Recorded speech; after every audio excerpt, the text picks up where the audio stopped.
Hi, I'm Marley, and tonight we're going to make nacho pizza.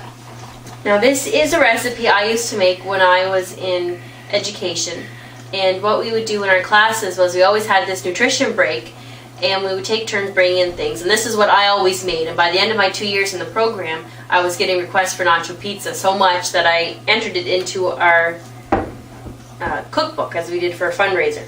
So this is a recipe that uses Philadelphia cream cheese, and I'm using the light cream cheese tonight. And the reason why I'm using light is because I find it just spreads a whole lot easier. So in the bowl here, I have 1 block of cream cheese, half a cup of sour cream, 1 tablespoon of a Tex-Mex seasoning.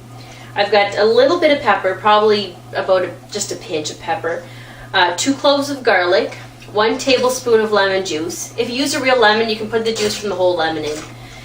And I've got probably about 1/4 of a teaspoon of red pepper chili flakes, and you can omit that altogether if you want. Alright, so you take your hand mixer and you just mix it up into this nice spread here. We're just going to spread it all over. Now this is a very versatile recipe. You can put whatever you want on top of it for vegetables. If you have some leftover chicken or hamburger, it would be great on top of this. The seasoning almost makes it taste like any kind of taco or something like that. Now if you don't have Tex-Mex seasoning, you can put in chili and those kind of seasonings that go together. Alright. Now tonight all I'm putting on is red peppers, green onions, and tomatoes.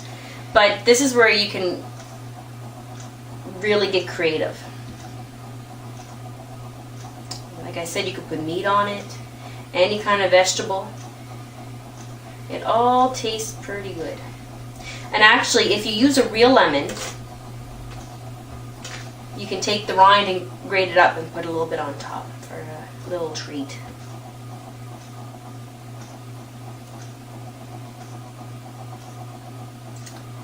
Alright, so there's our vegetables. And tonight for the base I'm using a Greek pita. You can use anything you want really for the base. I've used pizza crust, I've used flatbread. Just make sure whatever you use that it is completely cooked and it's cooled. Because we're only going to pop this into the oven for about 10 minutes, just long enough for the cheese to melt on top.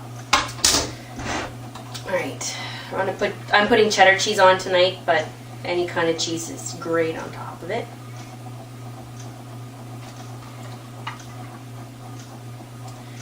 Actually, it's my husband that turned me on to the Greek pita at the grocery store. I was looking for flatbread and I couldn't find it because they changed our grocery store around, and he said, "Oh, Greek pita is really good." And it is really good. It's nice and soft. Lends itself really well to this recipe.